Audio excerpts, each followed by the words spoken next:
السلام علیکم ورحمۃ اللہ وبرکاتہ۔ ناظرین کرام، نماز تہجد یقیناً بہت عظمتوں اور برکتوں والی نماز ہے۔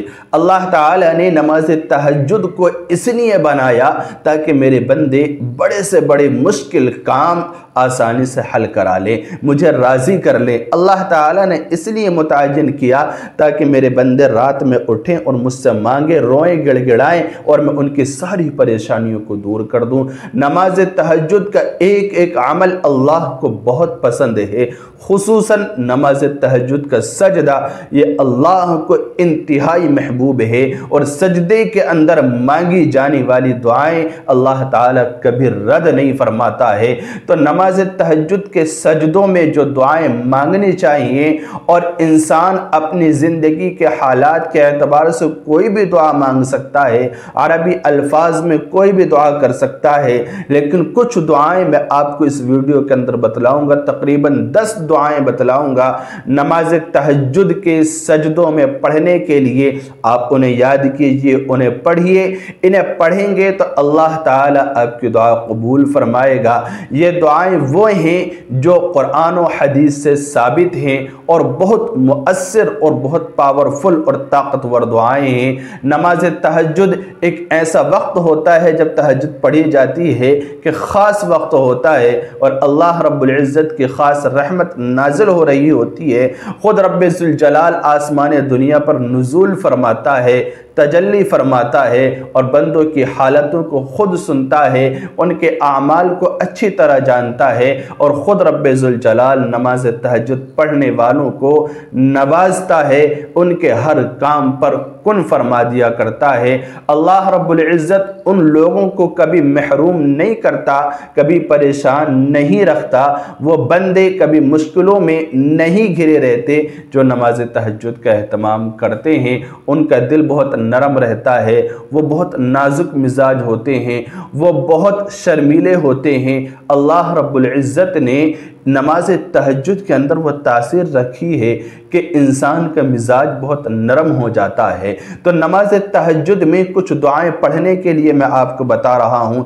جس طرح ایک دعا ہے رب اجعلنی مقیم الصلاۃ ومن ذریتی ربنا وتقبل دعا، یہ بہت اچھے دعا ہے والدین کے لیے اور اسی طرح اپنی آل و اولاد کے لیے، ان کی مغفرت کے لیے یہ دعا ہے۔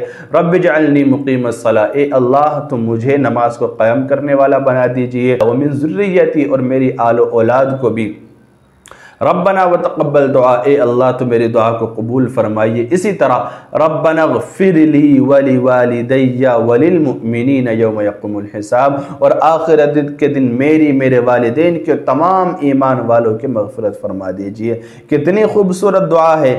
آپ تمام مؤمنین مردوں اور عورتوں کے لیے دعا کریں گے تو اللہ رب العزت سب کے طرف سے نیکیاں آپ کو مرحمت فرمائے گا، ثواب کا انبار اور ڈھیر لگ جائے گا آپ کے خاتے میں۔ تو یہ پہلی دعا ہے، اس کو پڑھیے۔ اسی طرح ایک اور دعا ہے ربنا افرغ علینا صبرا وثبت اقدامنا وانصرنا علی القوم الکافرین، ربنا افرغ علینا صبرا، اے اللہ تو مجھے صبر عطا فرمائیے، بہت زیادہ صبر عطا فرمائیے، وثبت اقدامنا، اور میرے قدموں کو مضبوط بنا دیجئے، انہیں ثابت قدمی عطا فرما دیجئے، ان کو جمنا نصیب کر دیجئے، وثبت اقدامنا وانصرنا علی القوم الکافرین، اور کفار کے مقابلوں میں، نافرمانوں کے مقابلے میں میری مدد فرمائیے، ہم سب کی مدد فرمائیے۔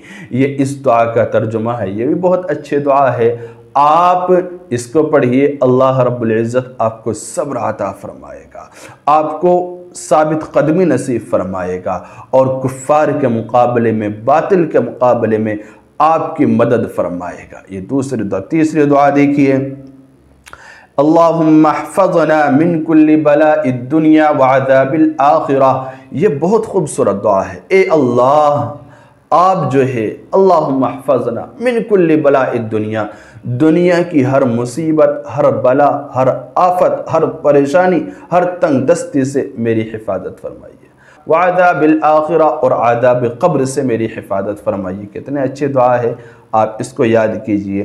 اسی طرح اگلی دعا ہے چوتھی، اللہم انی اسألک العفو والعافیہ فی الدنیا والآخرہ، اے اللہ میں تجھ سے عفو درگزر کا سوال کرتا ہوں، عافیت کا تجھ سے سوال کرتا ہوں، اے اللہ میں تجھ سے عافیت اور درگزر مانگتا ہوں، فی الدنیا والآخرہ، دنیا کے اندر بھی اور آخرت کے اندر بھی۔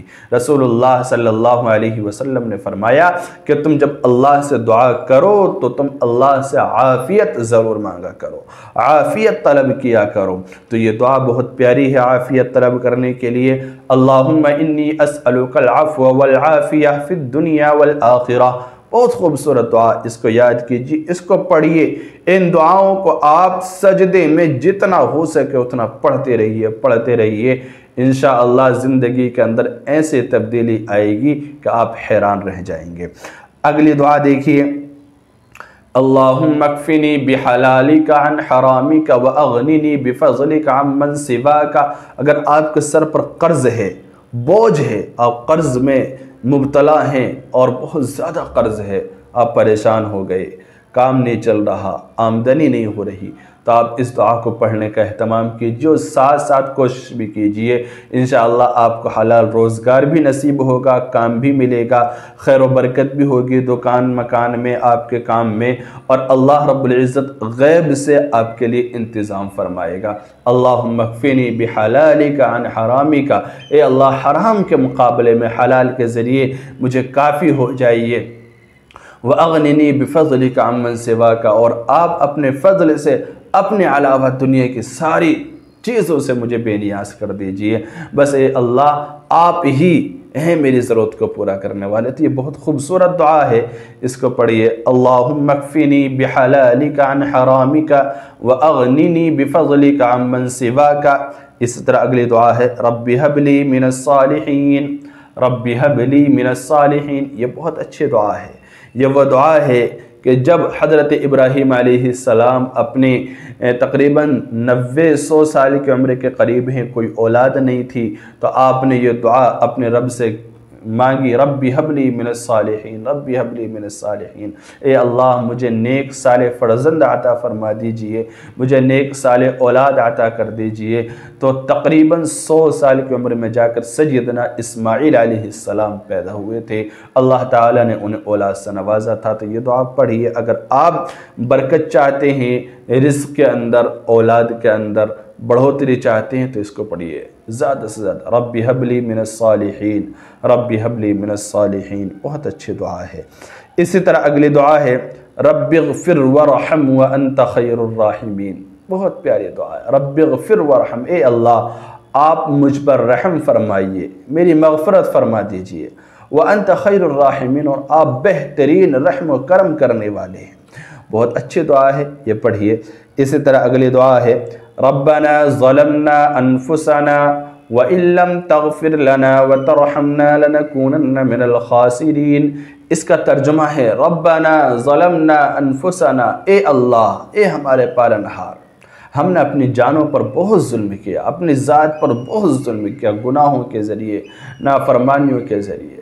وَإِن لَّمْ تَغْفِرْ لَنَا، اگر تو نے ہمیں معاف نہیں کیا، وَتَرْحَمْنَا، اور تو نے ہم پر رحم و کرم کا معاملہ نہیں کیا، لَنَكُونَنَّ مِنَ الْخَاسِرِينَ، تو ہم برباد ہو جائیں گے۔ اے اللہ ہماری مغفرت فرما، ہم پر رحم فرما۔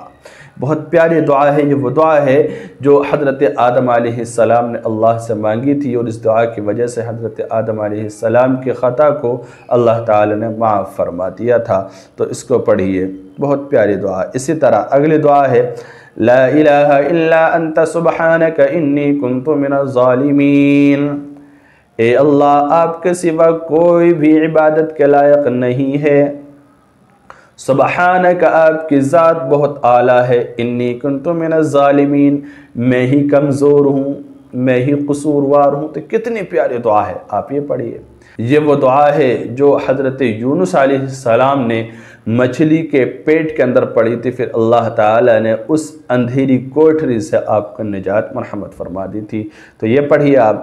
اسی طرح ایک آخری دعا ہے 10ویں، جو بہت پیاری دعا ہے، اور اس دعا کو ہر نماز کے بعد بھی پڑھنا چاہیے، کیونکہ رسول اللہ صلی اللہ علیہ وسلم پڑھا کرتے تھے، اور عام طور سے اس دعا کو پڑھا کرتے تھے، اور نمازوں کے سجدوں میں اس کو پڑھیے۔ زیادہ سے زیادہ پڑھیے، پڑھتے رہیے، چلتے پھرتے، بہت خاص دعا ہے۔ ربنا آتنا فی الدنیا حسنہ، اے اللہ، اے ہمارے پروردگار، اے پالنہار، میری دنیا بھی درست فرما دے، آخرت بھی درست فرما دے۔ ربنا آتنا فی الدنیا حسنہ وفی الآخرت حسنہ، یعنی کہ دنیا کے اندر بھی مجھے نعمتیں عطا فرما، مجھے خوبیاں عطا فرما، مجھے بھلائی عطا فرما، اور آخرت میں بھی بھلائیاں، خوبیاں، نعمتیں عطا فرما۔ وقنا عذاب النار، اور دوزخ کے عذاب سے میری حفاظت فرما۔ کتنے اچھے دعا ہے، تو اس کو پڑھیے۔ ربنا آتنا فی الدنیا حسنہ وفی الآخرت حسنہ وقنا عذاب النار۔ تو یہ وہ دعائیں ہیں، 10 دعائیں میں نے آپ کے سامنے ذکر کی ہیں۔ ان دعاؤں کو آپ یاد کیجئے، چھوٹے چھوٹے دعائیں ہیں لیکن بہت خوبصورت اور بہت اچھی دعائیں ہیں۔ عام طور سے پڑھنے کے لیے، دعا میں مانگنے کے لیے، آپ نمازوں کے بعد دعا مانگیں تو پہلے ان کو پڑھیے۔ عربی الفاظ میں آپ جتنی دعائیں مانگیں گے اللہ رب العزت اتنی ہی اچھی طرح سے قبول فرماتا ہے، کیونکہ عربی جو زبان ہے یہ اتنی پیاری زبان ہے کہ اللہ تعالی نے خود رسول اللہ صلی اللہ علیہ وسلم کو عربی زبان میں اتارا، اور قرآن کریم کو عربی زبان میں نازل فرمایا، اور یہی نہیں بلکہ عرب کی زبان ہی عربی ہے، اور پھر جنت کے اندر جو زبان بولی جائے گی وہ بھی عربی ہوگی، وہ بھی عربی زبان میں بات چیت کریں گے ہم اور آپ سارے کے سارے۔ تو یہ عربی زبان بہت خوبصورت ہے، عربی زبان میں دعائیں مانگنے کا معمول بنانا چاہیے۔ چھوٹی چھوٹی کچھ دعائیں میں نے آپ کے سامنے پیش کی ہیں، اس کو یاد کیجئے اور ان کو پڑھیے، ان کو مانگیے، اور ان کے ترجمے کو بھی سمجھنے کی کوشش کیجئے۔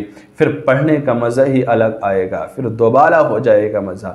تو ان کو یاد کیجئے، اللہ تعالی عمل کی توفیق عطا فرمائے۔ السلام علیکم ورحمۃ اللہ۔